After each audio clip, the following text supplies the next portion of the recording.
तुलसीदास जी लिखते कैसे कि बाबा तुलसीदास जी कहते हैं दशरथ जी ने कहा अब तो ही नीक लाग कर सोई, अब तो ही नीक लाग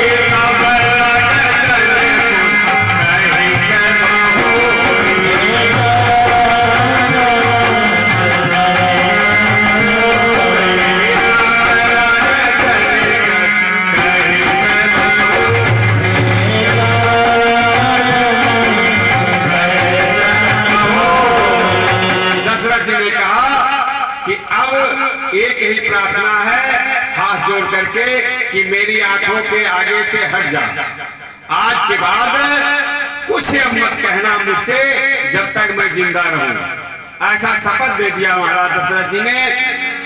सवेरा हो गया।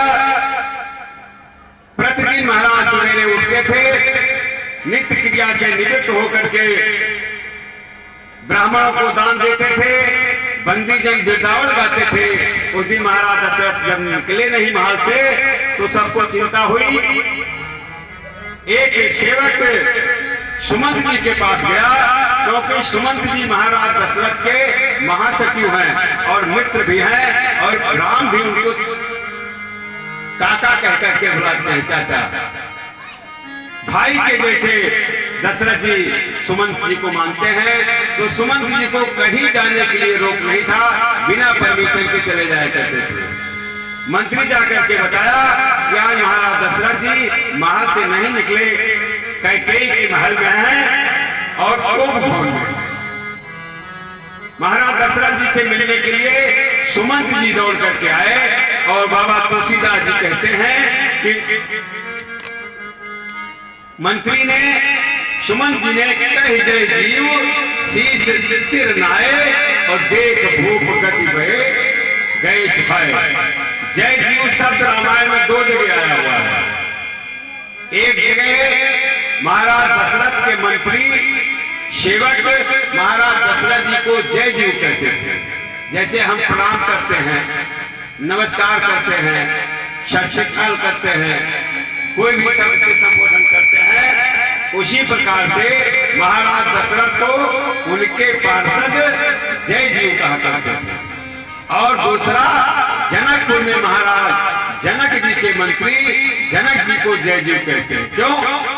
जिस तरीके से आशीर्वाद दिया जाता है मनुष्य को, किसी को प्रणाम किया जाए, पैर छुआ जाए तो कहता है जय हो, उसी तरीके से यह जय जीव शब्द जीव का जय हो, इस प्रकार का आशीर्वाद है। इसलिए हमारा दोषमणि पितृदेव ट्रस्ट का ये संबोधन है। जब हम कोई कार्यक्रम करते हैं तो जय जीव और जय शिव कहते हैं। 7 दिन से आप लोगों ने सुना होगा, जब मैं कथा का प्रारंभ करता हूँ तो जय जीव और जय शिव कहता हूँ। इसका मतलब यह है कि जीव का भी जय हो, जीव को आशीर्वाद देते हैं कि जीव का कल्याण हो, अर्थात उसका मोक्ष हो। सुमंत जी जय जीव कह करके प्रणाम किए और महाराज दशरथ अर्धमूर्छित पड़े हुए थे तो देख करके बड़ा दुख हुआ। महाराज दशरथ जी तो कुछ बोले नहीं। कैकेयी ने अपने व्यंग बाण चलाए और कहा कि जाकर के राम को ले आओ, क्योंकि यह राम से जब तक नहीं मिलेंगे तब तक इनका दुख दूर नहीं होगा। ये कुछ बोल नहीं सकते। सुमंत जी गए, राम जी को बताया, राम जी दौड़ करके आए। दशरथ जी ने गले से लगा लिया, कुछ बोल नहीं सके। राम जी ने प्रणाम किया। तब राम जी ने कैकेयी से कहा, माता पिताजी को क्या हो गया? कैकेयी ने सारा समाचार बता दिया कि बड़े दानी बनते थे, मैं रघुकुल रीत सदा चली आई, प्राण जाए पर वचन न जाई। मैंने 2 वरदान मांग लिया और उसी वरदान को देने के लिए मूर्छित हो गए हैं, नाटक कर रहे हैं, तो कुछ हुआ नहीं है। जब तक आप, राम जी ने कहा क्या वरदान मांग लिया, तो कैकेयी ने कहा मैंने अपने बेटे भरत को राज मांग लिया। राम जी प्रसन्न हो गए। क्यों? क्योंकि संत कहते हैं भगवान को राज मिले तब बेखुश, ना मिले तब बेखुश। भगवान को भोग लगाओ तब बेखुश, नहीं भोग लगाओगे तब बेखुश। क्यों? क्योंकि उनके त्रिपाद विभूति में 64 करोड़ पार्षद हैं उनकी सेवा करने के लिए। भगवान जहां तक माया की सृष्टि खत्म हो जाती है, जिसको भव सागर कहते हैं, क्षीर सिंधु से लेकर आगे ब्रह्मलोक तक ये माया की सृष्टि है, और ब्रह्मलोक के आगे जो पार ब्रह्म परमेश्वर की सृष्टि है, वहां पर जीव जाता है। कोई संत नहीं जा सकता, कोई महात्मा नहीं जा सकता, कोई देवता नहीं जाता, वहां तो सिर्फ नित्य मुक्त जीव ही जाता है। उसी को भवसागर पार कहते हैं। जो भवसागर से पार हो जाता है वह जा सकता है। जितनी बड़ी ये ब्रह्मा तक की सृष्टि है, उसका 3 गुना बड़ा वह परमेश्वर, पार ब्रह्म परमेश्वर का लोक है, जहां पर भगवान रहते हैं। और भगवान के जैसे 64 कोटि पार्षद भगवान की सेवा करने में रहते हैं। संत महात्मा जो मुक्त हो जाते हैं, जीव जो मुक्त हो जाता है, उनको वह लोक की प्राप्ति होती है। इसलिए वैष्णव धर्म में स्वर्ग का कोई महत्व नहीं है। स्वर्ग तो माना जाता है कि धर्म कार्य करेंगे, पुण्य करेंगे तो स्वर्ग मिल जाएगा। स्वर्ग का मतलब सुख मिलना।